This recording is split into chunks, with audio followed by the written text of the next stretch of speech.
Somebody has anonymously dropped us 40-page research file documenting Claudine Gay's plagiarism. Christopher Rufo. Chris Rufo. Chris Rufo. Christopher Rufo. Chris Rufo. We're really excited to be joined today by Christopher Rufo. Universities used to be a home to produce scholarship in pursuit of the true, the good, and the beautiful. Oh, the chief troublemaker, and I love it. You know, it's funny, when I was preparing to just chat with you, I was looking up all kinds of hate articles about you, like all the hit pieces. Yeah.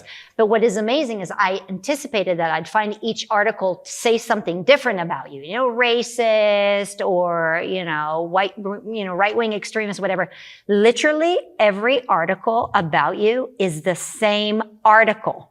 They change the title, but it's the same thing. It's like there's a robot that just takes the words and doesn't even, it's like complete plagiarism. It's amazing. Yeah. And it's actually interesting. I don't get the typical smears. The big one is that I'm a right wing or conservative propagandist. Yeah. Which I find to be an amazing smear, because one is I'm propagating the truth. I'm getting the truth out there. But it's like, propaganda is usually something that a nation state does, a large institution does. I run a tiny operation with like 2 or 3 people.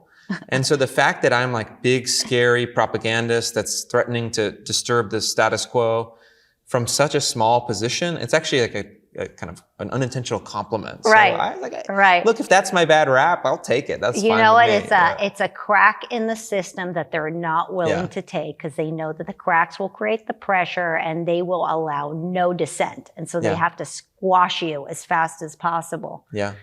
I think one of the things that really put you on the map recently is your exposure of Claudine Gay, the president of Harvard, and her plagiarism. And I've been really dying to ask you, how did you find that? Yeah, I mean, in a sense, it found me. Obviously, this was a huge story following the Hamas terror attacks on October 7th. Claudine Gay was in the news because she told Congress that calling for the genocide of Jews might not violate Harvard's policies, depending on the context, which is like, kind of a PR nightmare. And I had written a little bit about it. I was trying to tell people, this is the connection between decolonization ideology, DEI, and then the pro-Hamas faction on campuses. So I was trying to connect the dots for people. And as I was doing that reporting, which was kind of mostly explanatory or analytical, I actually got an email from a colleague who got it from an anonymous source, said, you need to check this out. Somebody has anonymously dropped us the full research file, like 40-page research file documenting Claudine Gay's plagiarism. I still to this day don't know who sent it, under what motivation, don't know anything about it. But the great thing about that kind of material is it's easily verifiable. So I said, all right, well, I'll buy all the papers, check to make sure that these people are portraying it accurately, verify that it's true. And then once we verified it, authenticated the claims, I knew it was going to be explosive, because you have the president of the world's most prestigious academic institution predicated her entire career on academic fraud. And so I knew that was going to take this whole scandal to the next level, and sure enough, it did. Do people know to send in emails when they discover things to you? I'm like, where do they go? Do you go to your website? I'm not sure I even knew that I can give you tips on you things. should. Oh my God, I'm going to start absolutely blowing give you me up tips. Yeah. It's just Chris Rufo at Proton Mail. It's a secure email drop. People know. I should probably promote it even more. When I do big reported series, I usually promote, here's the tip line, here's the place to send me materials. And so I've developed a lot of sources around the country on various reporting projects. And I think this one came in likely because I was reporting on this. So I was doing higher education reform. I was doing the work here in Florida at New College. I was writing about abolishing DEI. And so I think that this whistleblower or leaker, or whatever you want to call this person, I suspect it's an academic, just kind of have that feeling intuitively from the document. Also, like, who's going to be checking plagiarism documents? Who knows how to do that? But I think they said, all right, this is a person who could take this information and turn it into a big deal. Wow. And so whoever you are, thank you. I know. Well, thank you on behalf of America, right? And probably Western civilization in general. I think she would still be president if it were not for the plagiarism scandal. Oh, for sure. For sure. Like calling for the genocide of Jews, or kind of rationalizing calls for the genocide. She didn't call for genocide, obviously, but she kind of rationalized it, excused it, drew circles around it. That's sad. okay. That's okay. It's kind of sad that like that's not enough. Yeah. That's how far things are gone. It's like just unbelievable. It's a sad state, but I think that look, we put one victory up, and hopefully more to come. Well, you obviously woke up a lot of people to the dangers of DEI, and then most recently you had another huge victory, which I don't want to just ignore, and that's what you did here at the University of Florida, right? Where you got them to fire everybody that works for the DEI department. How did that, can you just give me the background on, there must be a story behind it. Yeah, that's too, a right? long time coming, but basically at the beginning of last year, I had model legislation, worked on model legislation. I worked with the Governor DeSantis' team here in Florida.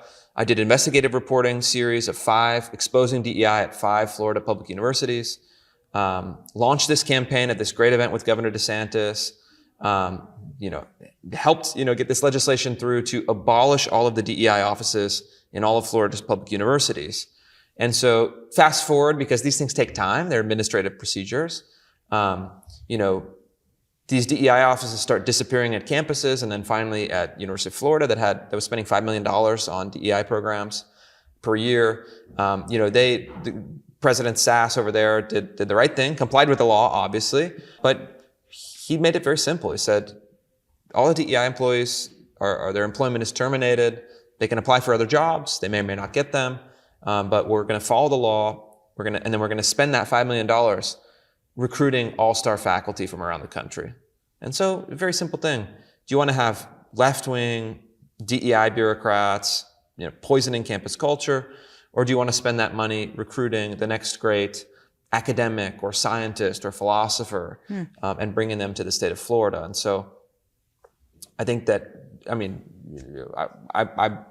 not shy to take credit, but really the credit belongs in the governor's office. The governor himself, took the lead on this issue. And now other states are following suit. Do you think this can also happen in other colleges in Florida?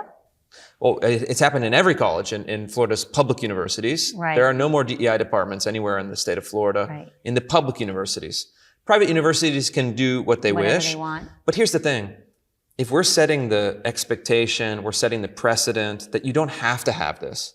Actually, it's better not to have this.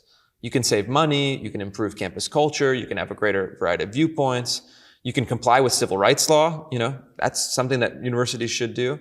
By abolishing DEI, I think we're going to start seeing private universities follow suit. And we've already seen many corporations, especially in high tech, the last 6 months, companies that you wouldn't even expect, left-wing Silicon Valley companies, trimming their DEI departments by as much as 90%.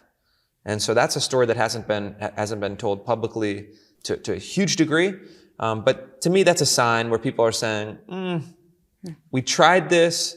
Maybe people had good intentions. It doesn't work in practice. Let's just treat everyone equally and try something else. Yeah, hopefully goes into what I call into the bloodstream, right? So it's not just the top down and they don't exist, but the student body, the parents who are sending their kids to those schools will start realizing that they don't want to waste money on, teams that actually backfire on them. Yeah, exactly. And you could do cool programs for students. You could cut tuition. You could do all sorts of things with that money, because at the end of the day, anyone who runs a budget, you run a big budget for PragerU, you guys have been very successful, but look, there's always limited. Yeah. You can spend it on this or this. There's always trade-offs. There's always limits. You always have to find out. A responsible executive says, what's the best use of this? Right. And I think it's getting harder and harder to say the best use of money is to put it into DEI. Right. I don't think anyone believes that anymore. I'm curious, one last question, and I don't know if you've thought about this, but sometimes for me at PragerU, I feel like there is this pressure on constantly doing the impossible, constantly delivering miracles, right? It's like we started with the 5-minute videos and all the millions of views, and then we did the documentaries, and then we made PragerU Kids in Schools, and then we made it into the schools, and it's like people are just constantly expecting us to do the impossible, and I'm expecting my staff to always do the impossible. And so it's 13 years of doing the impossible. Do you hear what I'm saying? Totally, Is yeah. there that kind of pressure on you too? I feel like it's like, okay, Chris, what's the next miracle that you're going to deliver to America? All right. It is, yeah, for sure. Yeah, there's expectation, and especially when you do something very successful, you're always feeling like, oof, okay, I got to find out the next thing. What am I going to do? And there is a bit of kind of background anxiety, pressure, expectation. That's probably good. That's what drives you to succeed. That's what makes you try to stretch. And I know that for what you guys are doing, you've accelerated. It's not just, you've done a bunch of different things. I think from even what I've, last few years that I've been working with you and getting to know you and the organization, you guys are doing new things at an accelerating pace also, not just scale. And so I think that's good. Look, it's not like we can be complacent. We can't just relax right now. We got to hustle. And at the end of the day, I think even on a personal level, yes, there is expectation. Yes, there's some anxiety. You gotta reach new heights. But then you kind of have to just follow your instincts, figure out what's engaging your curiosity, and figure out what you're doing that's fun. And I've noticed that projects that I do that are not fun, that are not kind of driven by curiosity, that have some, poor motive, that, whatever, like not quite the right fit. Those are the projects that for me, like, don't quite work. But when I'm having fun, when I'm fully engaged, even if I don't set out to make something out of it, those seem to be the things that are the most successful. I think people are wondering, what are the things that they can invest in order to help repair America? I think people are starting to realize that they should look at their philanthropic investments in a similar way that they would look into their financial investments. You want to invest in winners. And so I know that our relationship started many years ago when both of us were small operations. Yeah. And both of us were, shooting for miracles, right? Yeah. We had these moonshot ideas, and it's just so amazing to sit here with you. I think from a certain standpoint, you've been one of PragerU's investments. We were like, that guy, that guy is special. And I completely would double down on that. And I think that anybody that has supported you from the get-go is probably just feeling so proud and so excited and just rooting for you. And it's so fun for me to sit with you and say, I knew you when, because to me now you're like, the chief troublemaker, and I love it. So. It's great. Yeah, I think you're right. And I'm grateful for all the support that I got early on from you, from a lot of other people. And I think that we all have to be, just like an investor would think. Great investors realize the principle of power law distribution, or,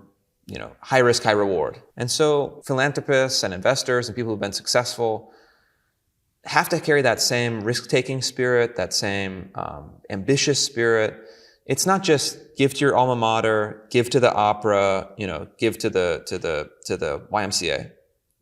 Alma mater, don't do it. Okay, opera, maybe do it. YMCA, yeah, probably good.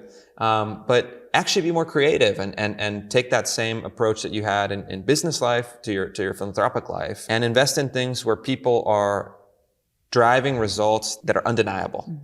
There's a lot of stuff in our world where great presentations, a nice sales pitch, but then you're kind of like, yeah, but what is it tangibly that has been accomplished? And then, with Prager, with I hope with what I'm doing as well, we can say very clearly, this is what we've done.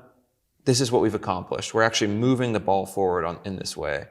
And we have to demand that. And I even tell my because I have a very small budget, I tell my folks, who support me, I say, look at all your philanthropic contributions and tell me, like, and I want to know if I'm not number one on per dollar impact, like, don't give me any money. Like, what? I completely agree. Hold us accountable, please. Yeah, exactly. Like, if I'm not delivering, if you have other investments where you're saying, okay, for how much money I'm putting in, I'm getting X kind of return on it, make sure that I'm there. Like, I don't want you to make me lazy either. Right. I want to be able to show you next year when we meet again, like, this is what we did. I'm excited to tell you, and I'm not going to have to BS you because you're aware of the impact. And I mean, that's kind of what you guys do as well in your pitches. Yeah, I love that. Well, it's great. It's so great to serve alongside you. Thank you, Chris. Likewise. Thank you.